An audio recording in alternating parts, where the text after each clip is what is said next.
Et bonjour et rebonjour pour ceux qui viennent de voir les vidéos précédentes. La fournée du mois précédent n'a pas été postée sur YouTube. J'ai eu un mois de novembre assez compliqué sur bien des aspects. Ça a été assez difficile et j'ai difficilement réussi à dégager du temps pour poster convenablement ces vidéos sur YouTube. J'ai eu plein de soucis personnels à régler, dont de la maladie, entre autres choses. Rien de bien grave, mais juste suffisamment de choses pour m'épuiser. Le retour des vacances de Toussaint a été assez compliqué physiquement. Donc on va tout poster aujourd'hui, donc j'en profite pour finir la fournée précédente avec cette fournée-là. Les deux sortiront en même temps. Donc là aujourd'hui on a les quelques lectures, j'en ai pas fait beaucoup, mais j'en ai fait quand même un petit peu. Les achats du mois de novembre qui sont faits début décembre, puisque je suis allé hier voir mon libraire préféré, chéri et adoré. Et puis je vais en profiter pour poster en même temps mon top de l'année 2023 qui servira en même temps de conseils d'achat pour Noël. Sachant que la playlist de l'année dernière reste valable, que les conseils d'achat restent valables, sous réserve que tous les produits sont encore disponibles. Mais pour le reste, il n'y a rien à redire de spécial. Allez, on attaque donc avec les achats. Donc 1, 2, 3 piles. J'ai claqué des sous. Joyeux Noël. On va commencer par le truc qui va aller je sais pas où. Mais clairement je sais pas où parce que j'en ai tellement en retard des omnibus. C'est encore un omnibus bien évidemment. Celui-là en même temps j'ai très très envie de le relire parce que c'est pour moi une des rares, très très rares histoires crossover Inter-Marvel qui m'ont laissé un bon souvenir avec le temps. Plus j'avance, plus je me dis que les anciennes histoires sont celles les plus simples, les runs les plus concentrés.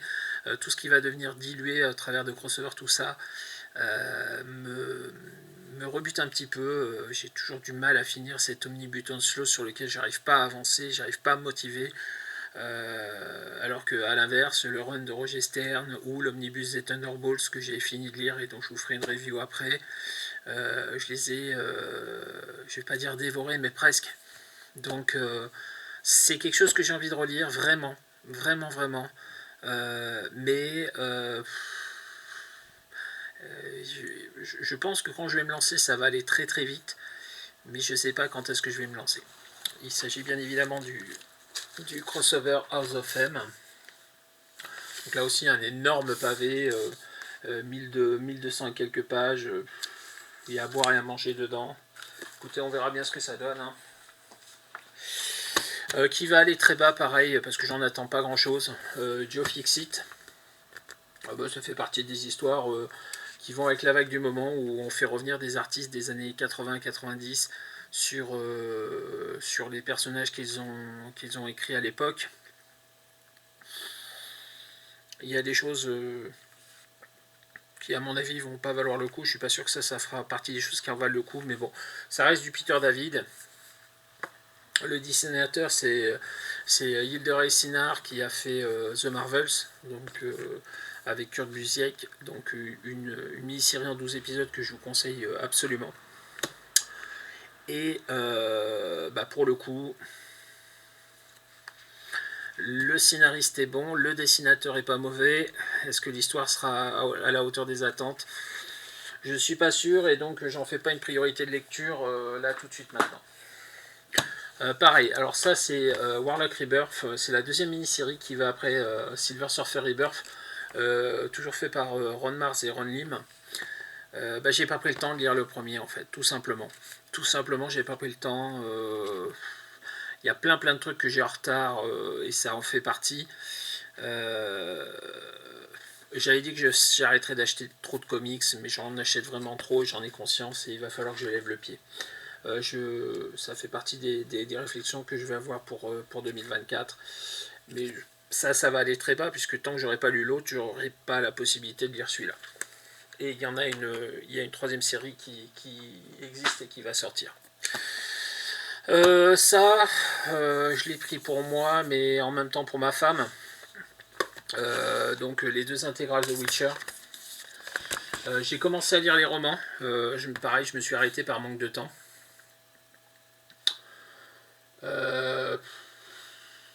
L'album que j'avais lu chez... c'était iComics, je crois. J'avais adoré. Le seul regret que j'avais eu, c'est que j'avais pris la version couleur parce que j'adore le travail de José Villarrubia. Mais je pense que ça aurait été mieux en noir et blanc au niveau de l'ambiance, de l'histoire spécifique. Je critique pas du tout le travail de José que j'adore. Je pense que pour le coup, j'aurais dû le prendre en noir et blanc. Bon, bah, on va voir ce que ça donne du Witcher sur d'autres histoires que j'ai lues ou que j'ai vues dans la série. The Witcher, donc l'intégrale. Pareil, ça va pas aller forcément très très haut. Bon, j'ai essayé à la mode du moment. Hein.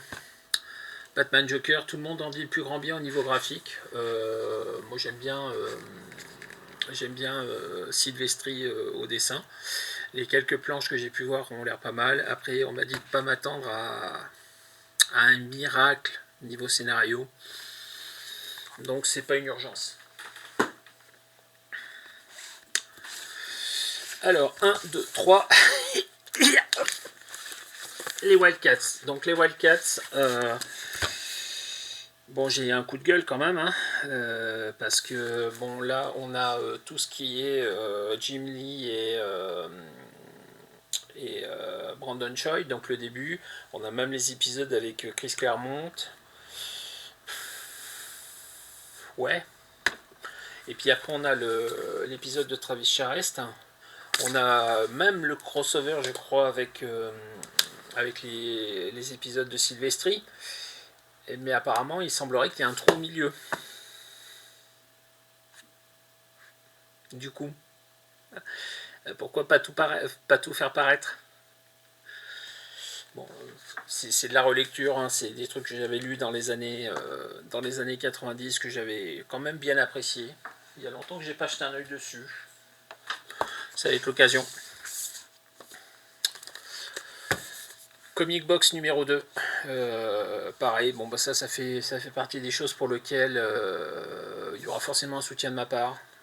Parce que c'est important de soutenir Comic Box. J'ai pas vraiment pris le temps de lire le premier de l'année dernière, donc je vais essayer de lire celui-là et lire le premier en même temps. Ça serait bien que j'évite d'acheter des suites si les numéros précédents me plaisent pas. Donc ça serait bien que je lise les numéros précédents. Là maintenant, dans le cas spécifique de Comic Box, ça reste du magazine sur le comics et pas des comics proprement dit. Il y a forcément des articles qui m'intéresseront moins que d'autres, mais globalement je sais que je vais m'y retrouver. Là aussi j'ai craqué à la mode du moment, le Batman Spawn. J'ai pris la version originale de 94 et la version récente. Bon, c'est pas essentiel, mais ça reste des bonnes histoires. Et puis je pense que c'est des histoires contenues, donc ça va se lire vite et ça va aller vite. Là, on va attaquer les quelques trucs où je suis vraiment très très urgent de lire ou de relire. Il m'en reste donc 6. Bon, bah, on va mettre en 6ème, puisqu'il faut que je lise le numéro 1 avant. La deuxième intégrale de Untold Tales of Spider-Man, du Kurt Busiek que j'ai pas lu, puisqu'il y a une partie, de ces épisodes qui n'ont pas été traduits par Marvel France à l'époque. Donc moi je suis quand même assez urgent de le lire, mais bon, il faut quand même que je lise la première intégrale, et la première intégrale c'est ce que je suis en train de commencer. Je fais un petit point justement lecture. Là mes 3 lectures du moment, c'est la première intégrale Untold Tales of Spider-Man, c'est le tome 4 de Y le dernier homme que je viens juste de commencer. Et la troisième lecture, on en parle dans quelques minutes. Teasing. Pareil, une relecture. Aerosmith. Alors Aerosmith, pareil, du Kurt Busiek. J'avais les versions kiosques sorties dans les années 90, début des années 2000 de chez Semic. Je voulais absolument acheter la nouvelle édition française, enfin l'édition française de la deuxième mini-série qui devrait sortir bientôt. Et je me suis dit que pour harmoniser, ce serait peut-être bien de prendre le premier album. Donc j'ai le tome 1, je prendrai le tome 2 quand il sortira. Ça va être lu assez rapidement ou ça sera mis de côté le temps d'avoir le deuxième. Je vais essayer de me renseigner pour savoir quand est-ce que le deuxième est prévu. Si je vois que le deuxième n'est pas prévu rapidement, je vais sûrement craquer et le relire très très rapidement parce que de mémoire c'était une excellente série. Arrowsmith. Il en reste 4. Bon, le sujet qui fâche, Donny Cates, Vanish. Alors encore une fois, j'ai une certaine forme de mansuétude vis-à-vis de Donny Cates, qui a fait des histoires nettement moins bien, qui ont baissé d'un ton au cours de l'année 2022 jusqu'à disparaître à la fin de l'année 2022, et on a appris qu'entre temps il avait divorcé, ce qui explique qu'il était peut-être plus trop concentré sur ce qu'il faisait au niveau professionnel et qu'il a disparu suite à un accident qui l'a mis hors jeu pendant plusieurs mois à l'hôpital. Donc moi par rapport à ça, j'ai une certaine mansuétude. Ça veut dire aussi que je m'attends à ce que ce soit pas exceptionnel, ou du moins pas dans l'exceptionnel comme j'ai pu le connaître sur Crossover. Donc ça veut 10 €. Le deuxième sort au mois de février ou au mois de mars. On verra. Hein. De toute façon, c'est du Donny Cates, ça peut pas être absolument mauvais, puisque j'ai rien lu de lui que je trouve moi absolument mauvais. En troisième, une relecture qui se fera sans doute rapidement. Le X-Force, le chant du bureau. Là, on est clairement sur une histoire que moi j'avais adorée.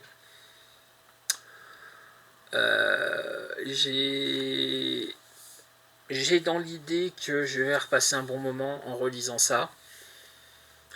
En plus, je vais tout avoir d'un bloc, puisque là, il y a toute l'histoire du début à la fin. Et il y a même un épisode des New Warriors à la fin, en conclusion, pour la conclusion d'une autre histoire. Moi, les épiques, j'adore. C'est peut-être ma collection de l'année. Là, je pense que là, on est sur une histoire qui justement présentait l'avantage d'être entièrement contrôlée par les deux scénaristes de l'époque, à savoir Scott Lobdell et Fabian Nicieza. Et je pense que là, on va arriver sur quelque chose d'assez sympathique à relire. Je sais que les histoires ont un peu vieilli, mais relire un peu de Jaili, c'est quand même pas mal. Et je pense que là, on va être vraiment sur une histoire, sur un bon crossover X-Men, parce que des mauvais, il y en a. Panini, je me doute que vous ne regardez pas mes vidéos, mais le Namor par John Byrne et Jay Lee, d'abord John Byrne puis Jay Lee en omnibus, ça serait bien, et puis éventuellement Fatal Attraction en épique, ça serait pas mal aussi, parce que Fatal Attraction, c'était une histoire qui valait son pesant de cacahuètes. Donc X-Force, le chant du bureau en 3. En 2, un truc... je suis fan du jeu vidéo. J'ai poncé le premier, j'ai jamais pris le temps de vraiment jouer au deuxième, mais qui est vraiment aussi bien, et j'ai jamais fait ni l'histoire supplémentaire, ni le troisième. Walking Dead Clementine. Au niveau du dessin, ça change de Charlie Adler, clairement, sur le peu que j'ai pu feuilleter. J'ai eu une petite preview le mois dernier. Pardon. J'ai eu une petite preview le mois dernier où j'ai pu feuilleter les premières pages. Je me suis plus retrouvé dans l'esprit du jeu vidéo que dans l'esprit de la série de Kirkman et Adlard. Donc rien que pour ça, je trouve que ça vaut son pesant de cacahuètes, parce qu'on reste bien dans le même univers, on a bien les mêmes codes graphiques au niveau de l'univers, mais en termes d'ambiance, en termes de rendu, on est plus au niveau du jeu vidéo que de la bande dessinée. Je vais essayer. Il y a 3 tomes, si ça marche, je prendrai les 3. Et ma troisième lecture, que je vais commencer là, aujourd'hui ou demain. Je l'avais encore jamais fait, il fallait bien que je le fasse. Il fallait bien que j'ai une raison de le faire. Je vous ai dit que les épiques, c'est vraiment mon format du moment. Peut-être même plus que les omnibus ou les absolutes. Bah, j'ai acheté mon premier épique en version originale. Et puis il fallait une raison de l'acheter. Donc la raison de l'acheter, c'est que c'est un truc qui ne sortira probablement pas en français, parce que je me doute que Panini ne va pas traduire ça, étant donné que c'est pas le personnage le plus porteur ni du film Avenger, ni de l'univers des Avengers, mais en même temps c'est mon héros préféré, donc forcément un épique Hawkeye. Alors j'avais hésité à prendre le premier quand il était passé il y a 1 an et demi, quand j'avais vu les premiers épiques, ce que ça donnait, en me disant que ça pouvait être sympa. Et puis je me suis rendu compte que ce qu'il y avait dans le premier, c'était que des trucs que j'avais déjà. Donc ça m'a pas trop motivé. Par contre là, on est sur que de l'inédit en français, puisqu'on a la série Solo Avenger, et puis on a Avenger Spotlight 21. Donc au numéro 21, le titre change de nom, passe de Solo Avenger à Avenger Spotlight. Les 3 premiers, Solo Avenger et Avenger Spotlight, c'était un mensuel où il y avait 2 histoires. La première était la plupart du temps pas avec Hawkeye, et la deuxième avec un Avenger qui n'avait pas sa série régulière. Donc là on a tout. À l'époque, je crois, de Speedy, Lug avait dû traduire les 2-3 premiers épisodes, mais juste la partie avec Hawkeye. Donc les 2-3 premiers épisodes, la partie Hawkeye, je connais, j'ai déjà lu. C'est peut-être même un peu plus que les 2-3 premiers épisodes, je sais pas. Et par contre, tout le reste est inédit. Et du Hawkeye que je connais pas, forcément, j'ai envie de lire. Le truc qui est génial, ça a beau s'appeler Hawkeye, ils ont mis donc tout Solo Avenger, donc il y a même les histoires avec les autres personnages en plus. Donc là, moi, je suis très très content. Que de l'inédit concernant mon personnage préféré. C'est mon premier épique en version originale, ça le mérite.